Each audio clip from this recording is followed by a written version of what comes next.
Never mind. Okay, it's okay. Okay, I'm a base of science education from Faculty of Mathematics and Natural Science. Sekarang lagi kerja di Yayasan Pendidikan Syafiatul Amaliyah sebagai chemistry teacher atau guru kimia.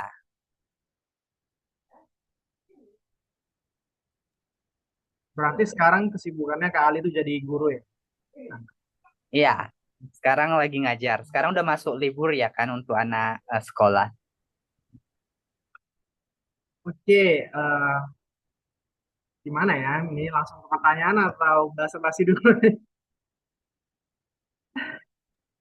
Tadi saya udah melihat bahwa Kak Ali itu udah banyak pengalamannya nih kan di sebagai guru, ada ikut program gerakan apa tadi? Tujuan kami ke sini temanya itu untuk nanya-nanya nih untuk Kak Ali, kira-kira metode, strategi ataupun hal-hal kreatif apa sih yang Kak Ali eh, lakukan atau yang Kak Ali membuat di kelas kakak untuk membuat siswanya itu gimana siswanya lebih engaging di kelas, lebih tertarik untuk belajar. Apalagi kan siswa-siswa ini ada learning style-nya, ada kendala-kendala tertentu. Gimana sih cara Kak Ali itu untuk eh, mengatasi itu? Kita akan ulik. Oke, mungkin bisa langsung ke pertanyaan pertama aja ya kira-kira. Kira-kira nih dari pengalaman kalian banyak ini, Kak Ali udah menerapkan metode atau teknik-teknik strategi kreatif apa aja sih di kelas kakak? Okay, thank you for that question, Felix. So I incorporate some creative method, strategies, and teknik ya di kelas selama menjadi guru. Sebagai chemistry teacher, saya itu paling sering menggunakan media pembelajaran berbasis teknologi like pet simulation begitu. Kemudian untuk metode-metodenya itu saya biasanya pakai yang group discussion and video based learning. Karena setelah saya analisis kebutuhan awal siswa saya di kelas, kebetulan saya masuk kelas 7 dan 8, mereka lebih banyak di visual learning sama audio audio visual learning begitu ya, learning style-nya. Jadi jadi itu kenapa saya banyak menggunakan video based learning gitu. And credit is very essential, I think, when we teach in our class. Karena dengan mengajar kreatif, itu bisa membantu student memahami, understanding the concept through hand-on experience and critical reflection lebih baik begitu. That's all, Felix. Oke, thank you Kak Ali. Maybe if you already conducted the creative method strategies, how do you know that the students really understand the topic of your material by doing the creative method? Okay, of course, I do pre-test and post-test. I do pre-test, tes sebelumnya itu sebelum memasuki materi. So I know seberapa kuat sih pemahaman mereka tentang konsep awal mereka tentang suatu topik, misalnya di kimia perubahan wujud zat. Kemudian untuk mengukur apakah pembelajaran yang sudah saya berikan itu berjalan dengan sukses atau berjalan dengan sesuai yang tujuan pembelajaran, uh, saya mengukurnya dengan melakukan post test kembali gitu dengan soal yang sama dengan pre-test. Jadi itu adalah salah satu landasan yang saya lakukan untuk mengukur pemahaman mereka dengan menggunakan apa ya, learning strategies yang saya lakukan begitu, Felix. Oke, Kak. Ngomongin tentang kreatif nih, pasti berketerikatan dengan seni kan? Yang kita tahu seni itu ada banyak, misalnya drama, bernyanyi, poetic, atau any other things. Kalau misalnya di bidang kita bahasa Inggris, kita menerapkan kayak role playing, singing while learning, and any other. Nah, misalnya kalau di bagian kakak kan chemist nih, gimana sih kakak ada menerapkan hal-hal semacam itu nggak role playing atau semacamnya? Atau ada hal yang lain? Oh, yeah, sometimes we do role playing, sometimes we do. singing while learning begitu. Tapi paling sering itu kita bernyanyi sambil belajar begitu. Biasanya aku lakuin ice breaking dulu. Ice breaking itu kebanyakan nyanyi-nyanyian. Dan ternyata setelah aku analisis juga kebutuhan awal siswa di kelas saya, mereka paling hobinya itu paling banyak bernyanyi. Jadi when we sing, learning more cheerful. Jadinya lebih cheerful, lebih hangat, lebih bahagia. Jadi and I believe when we happy, semua konsep-konsep yang masuk ke kita gitu akan terserap dengan mudah begitu. So of course I do role playing and singing while learning, Felix. Kalau kayak gitu jadi seru ya belajar chemisnya yang dari mumet mungkin lebih ceria di kelasnya untuk siswanya. Yes, of course. Oke, tadi kan kita udah dapat nih metodenya berarti related to teknologi, berarti itu teknologi based learning, I assume. So, untuk di kelas, kakak kira-kira udah pasti membuat pertanyaan pemantik sebelum memulai kelasnya kan? Yeah, of course I do. Because aku sering menggunakan model-model pembelajaran seperti cooperative learning. Cooperative learning is my style in model pembelajaran learning models. So di sintaksnya juga ada proper information. Di proper information itu kita juga harus mengadakan thought provoking atau pertanyaan pemantik itu. So I do, Felix. Nah, kira-kira dari proses belajar mengajar di kelas itu kan pasti nggak ada hal yang mengenakan semua kan. Pasti ada kendala, challenge, atau mungkin hal-hal yang bikin kita itu kayak capek nih jadi guru. Mungkin dari pengalaman kakak, apa sih kira-kira challenges-nya yang kakak hadapi? Atau mungkin dari siswa, dari teknologi yang ada di sekolahnya, atau dari apa? Eh, Kalau masalah sarana dan prasarana teknologi, saya sebenarnya nggak ada masalah karena kebetulan sekolahnya sangat mendukung juga ya untuk pembelajaran teknologi gitu, pas teknologi. So the biggest challenge is the student and also me begitu. Bagaimana sih memahami? Kan kita kalau di Cambridge International Curriculum, eh, SMP itu tingkatannya di lower secondary ya, lower secondary. Jadi pemahaman kadang pemahamannya sudah setingkat mau ke SMA, tapi sifatnya itu masih childish banget, masih kayak SD gitu. Jadi memahami itulah yang kita butuh effort lebih gitu. Bagaimana mood yang berubah-ubah, apalagi kan generasi sudah berbeda sekarang, Gen Z lah, yang macam-macam lah, yang kemudian lah. So we need to apa ya, memperbesar sabar dan memperbesar motivasi untuk terus belajar dan mengajar gitu. And jadi seorang guru itu ternyata nggak boleh berhenti belajar. There are so many apa ya, so many things that you need to learn. Nggak hanya sekedar you have to learn, tapi you need to learn gitu. Karena ternyata semakin modern zamannya, semakin besar, semakin luas pengetahuan siswanya.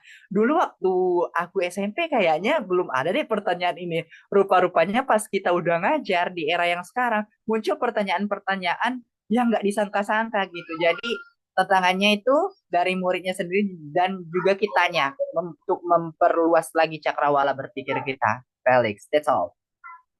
Berarti solusinya itu lebih sabar aja ya, gitu, Kak. Yes, be patient and be improve. Harus improve juga, nggak bisa sabar aja. Oke, mungkin teman-teman yang lain ada pertanyaan yang di pikiran mereka yang ingin mereka tanyakan ke kakak, mungkin saya bisa lempar ke teman-teman saya. Oke, mungkin dari aku ini ya, Kak Ali. Em, Sebagai kakak kan juga sebagai guru muda ini, mungkin ada nggak mungkin challenge tersendiri gitu, masih berhubungan dengan challenge yang tadi, tapi kakak as a young teacher, sebagai guru muda, apalagi kakak kemarin juga masih di tahap menyusun skripsi, sidang, pokoknya gimana cara kakak bisa menyesuaikan diri kakak gitu, apalagi sama murid-murid yang gak jauh beda gitu umurnya dengan kakak. Okay, thank you for your question, Cindy. Saya agak apa ya, gimana kalau dibilang masih muda, karena saya sudah merasa tua. Tapi itu menjadi satu tantangan sih untuk kita seorang guru muda mengajar anak-anak muda gitu.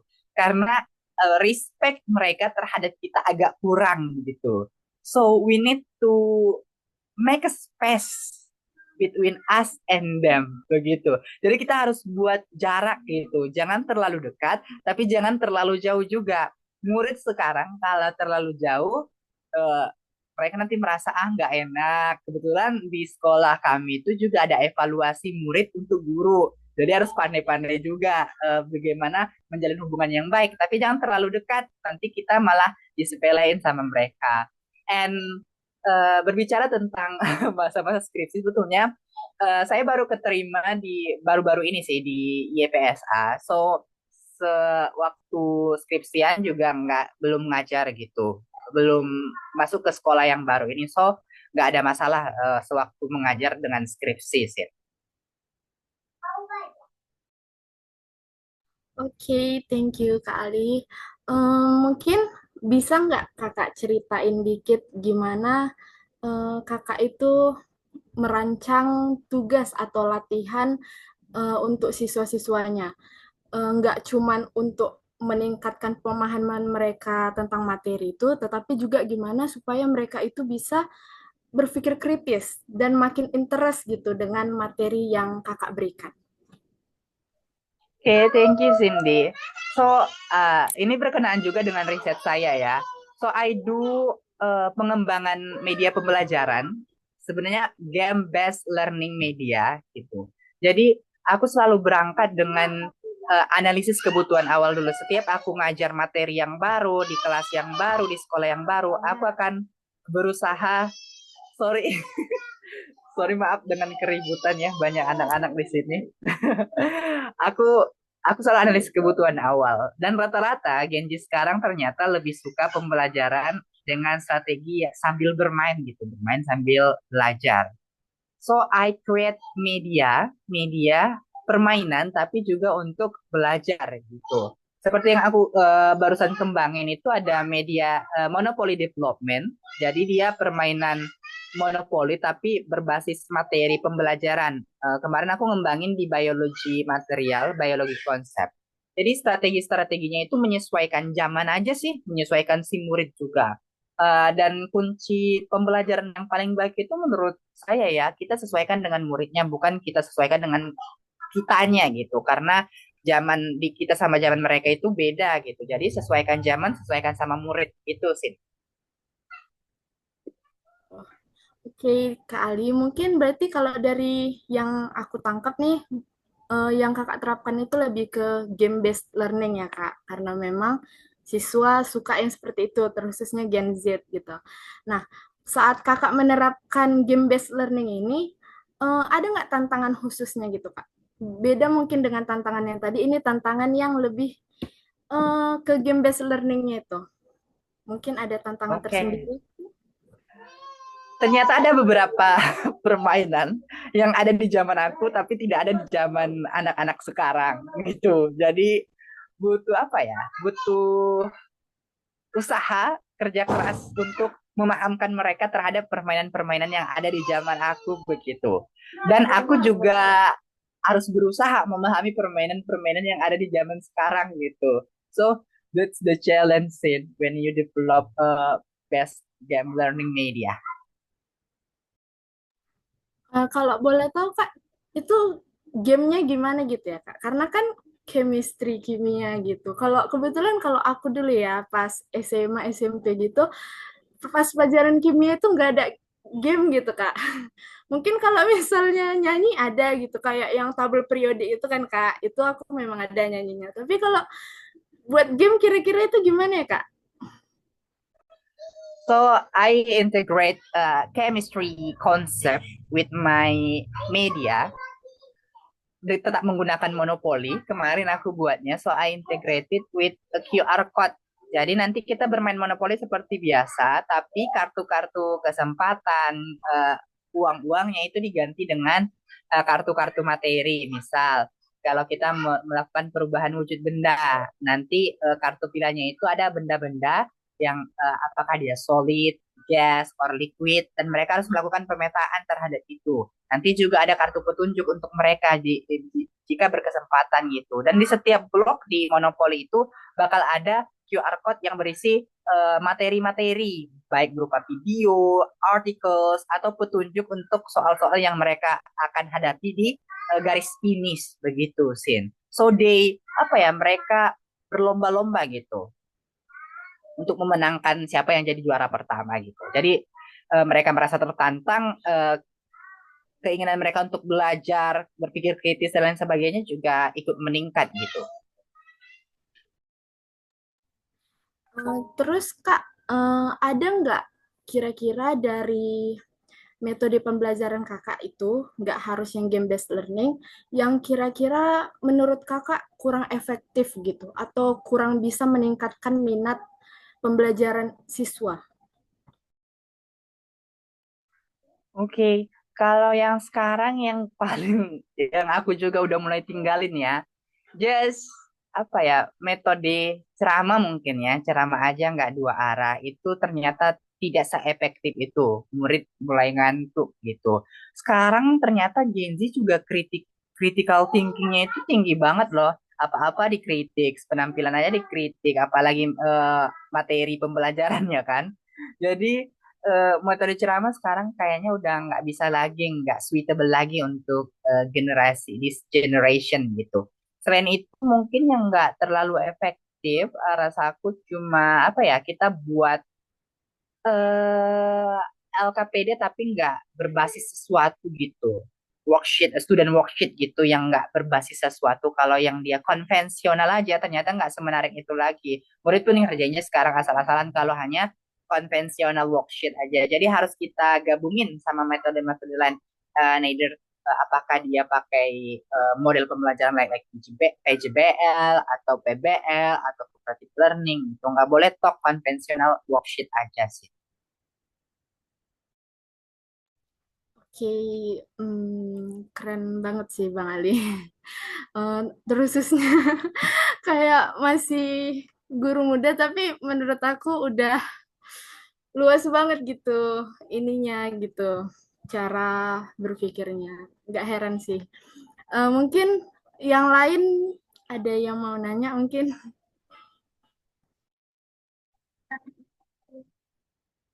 Izin Kak, ini beberapa Baik, pertanyaan lagi dari silakan Ahyana. ya, jadi menurut Kakak itu seberapa penting mendorong kreativitas siswa dalam pembelajaran yang Kakak pimpin gitu?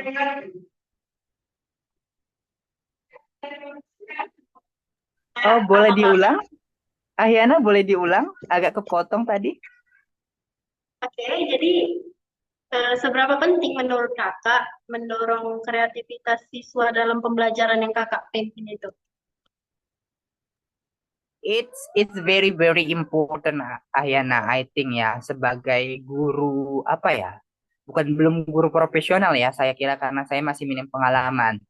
When a student think creatively, ada banyak hal yang mereka dapatkan gitu. Dan pembelajaran konsep itu lebih mudah masuk, lebih gampang masuknya ke mereka gitu. When student creativity is seperti yang aku bilang tadi ya, creativity is essential, sangat esensial sekali karena dengan kreatif itu membantu si siswa untuk understand the concept, the material terkait dengan apapun itu model-model yang kita lakukan. Coba bayangkan kita nggak ada berpikir kreatifnya, pasti masalah-masalah yang apa ya, di dekat kita, di dekat siswa dan lain sebagainya tidak akan tersampaikan dengan baik begitu. So I think when we teach or when we study, creative is also the key ya, kunci untuk membuka kunci-kunci yang lain gitu, untuk membuka pintu-pintu yang lain. So creativity is very very essential, Ahyana.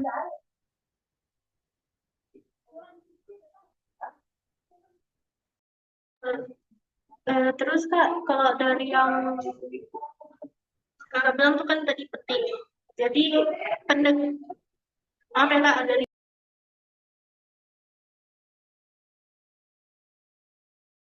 No problem, Ayana. Take your time.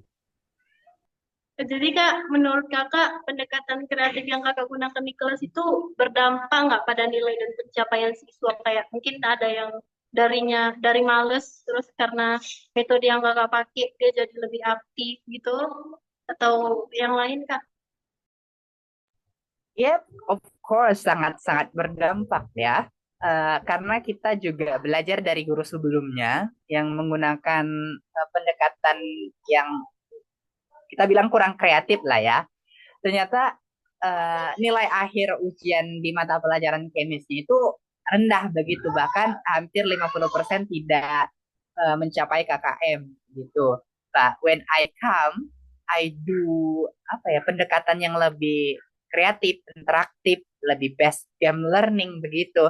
Ternyata pembelajaran lebih asyik gitu, lebih ribut, lebih ribut daripada biasanya. Biasanya mereka ngantuk, tidur, dengar orang ceramah gitu ya kan. Dia lebih aktif, lebih ribut, dan setelah kita do the post test ataupun do the examination test, ternyata jauh lebih meningkat. Ya bahkan hanya tertinggal kayaknya kurang dari 25% yang belum capai KKM. Itu Ahyana.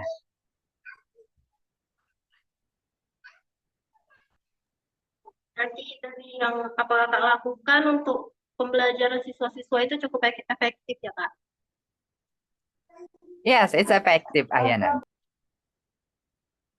Mungkin yang lain dari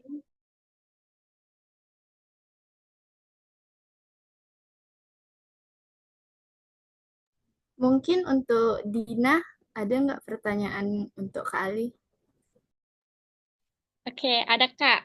Eh, apa satu hal yang ingin Kakak ubah nih Kak, atau Kakak tingkatkan tentang kreativitas dalam pendidikan? Boleh diulang, Dina?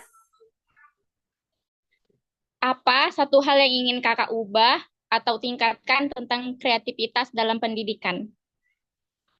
Oke. Thank you, Dina, for your question. I think as a teacher ya, ini sebenarnya tergantung guru-gurunya. Please open your heart, open yourself for technology gitu ya. Jangan, walaupun aku nggak ngomong usia atau apapun kemampuan untuk berbasis teknologi begitu, tapi open yourself, open your heart to technology gitu. Karena tanpa teknologi sekarang semuanya agak-agak sulit begitu. Karena apa-apa sekarang pakai teknologi. Untuk guru-guru, berapapun usiamu, bagaimanapun tingkat kepahaman teknologi, mari belajar bersama. Jadi guru itu bukan berarti kita berhenti belajar, tapi akan tetap selalu belajar. Salah satunya belajar perkembangan teknologi untuk kita applicate to our class during the uh, lesson session ataupun learning process begitu. Jadi stop berpikiran jangan kita pakai teknologi sekarang apa-apa melalui laptop, melalui gadget. Nanti mereka kalau nulis nggak paham-paham. Kita bisa combine kok. Misal nanti kita belajarnya pakai PPT, tapi si murid juga nulis begitu. So when we combine something in good way, pasti hasilnya juga baik gitu. So terus belajar untuk guru-guru. That's all, Dina. Oke Kak, terima kasih. Thank you, Kak Ali. Thank you, Din. I think I really agree with your opinion. Get methodology apply in your classroom because I also am an ex-school teacher at one of the schools. I also did the same as you, but the difference is maybe my school is a bit lack of technologies. So mereka agak sedikit teknologi dan also the students is a bit mana bilangnya agak susah dengan keluarganya, agak banyak yang broken home. So my struggle is on the siswa. Ya, begitulah jadi guru. So I think we have a limited time ya. Let me try to conclude this podcast. So I think creativity is important in our class, especially when we are teachers. Itu penting untuk kita meningkatkan minat siswa dalam belajar, apalagi siswa sekarang belajar sambil bermain games. but we also have to face some challenges that uh, from the students or maybe schools or maybe it's just from ourselves teachers. So, untuk kali mungkin ada sedikit tips untuk kita yang maybe one day jadi guru, tips tips simple aja because we have only 6 minutes left. Okay, guys. When you decide to be a teacher, berarti kamu siap untuk menerima segala resiko yang akan datang gitu. Seperti yang aku bilang, jadi guru itu berarti kita nggak akan berhenti belajar sampai kapanpun. Jadi guru itu harus sabar. Jadi guru itu bukan jalur untuk jadi orang kaya, nggak menjamin, tapi bisa menjamin kamu menjadi salah satu penghuni surganya mungkin ya. And tanamkan dalam diri, when you start something new, something apa ya, when you to be a teacher, kamu tidak akan mendapatkan uang yang banyak memang, tapi kamu akan dapat pengalaman yang banyak, hal yang banyak, bahkan pengetahuan yang banyaknya nggak kamu expect gitu. So, proud to be a teacher. Yeah. That's all, Felix and friends. Okay, I think that will be all about this Hihihaw podcast, Kak. Thanks a lot, Kak, untuk meluangkan waktu di sini. Ini sangat membantu ya, Kak, untuk penyelesaian tugas kami. Terima kasih banyak, Kak. Sukses terus untuk di sekolahnya untuk jadi guru. Thank you guys. Thank you Felix. Thank you Cindy, Dina, and Ahyana. Sukses terus. Mas Kak. Thank you, Kak. Terima kasih Kak Ali. Terima kasih. Good day, Kak. So I think I can close the Zoom. Yes, you can guys. Thank you, Kak.